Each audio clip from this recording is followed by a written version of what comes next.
सुमित, जानकारी मिल रही है कि पूर्वी लद्दाख के बाद भूटान में चीन ने बनाए 4 अवैध गांव। भूटान में 25,000 एकड़ में अवैध तरीके से बसाए 4 गांव। चीन के चारों अवैध गांव भारतीय सीमा के बेहद नजदीक हैं। सैटेलाइट तस्वीरों में कैद चीन के भूटान में बसाए गए चारों गांव। भूटान चीन के बीच इस जमीन को लेकर पुराना विवाद है। फुल फ्रेम पे जरा राहुल ये सैटेलाइट इमेजेस दिखाइए।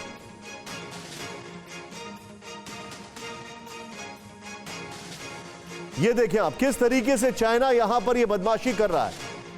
मैं सीधे चलूंगा सुमित के पास। सुमित, ये जो इंफॉर्मेशन आ रही है कैसे इसको हैंडल किया जा रहा है?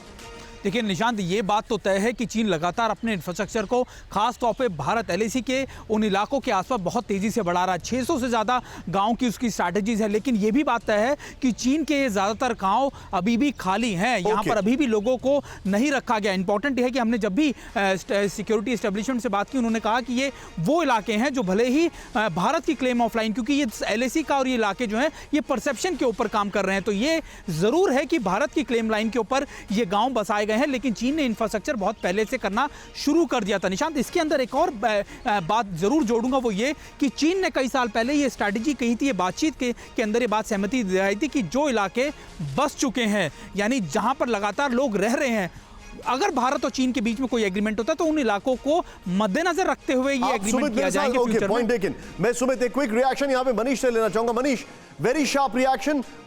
इंडियन गवर्नमेंट कैसे कर रही है कंसीडरिंग कि हमारे भूटान से बहुत अच्छे संबंध है?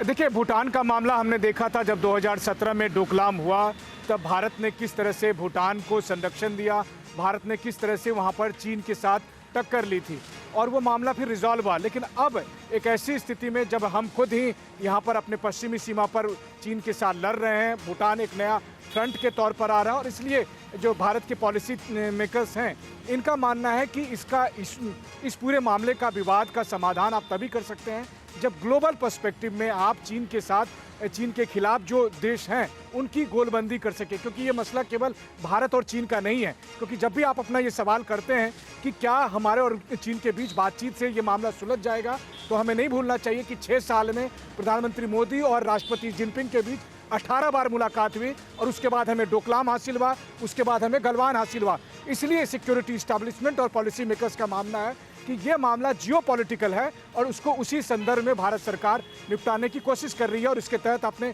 क्वाड जैसे फॉर्मेशन को देखा, उसके तहत आप देख रहे हैं कि किस तरह से हम जो दूसरे और इंडो पैसिफिक रीजन के कंट्रीज हैं उनको साथ लेकर चल रहे हैं। कुल मिलाकर तैयारी भारत की यही है कि हर तरीके से चीन ठीक है, पॉइंट टेकन। मनीष, आप मेरे साथ बने रहिए।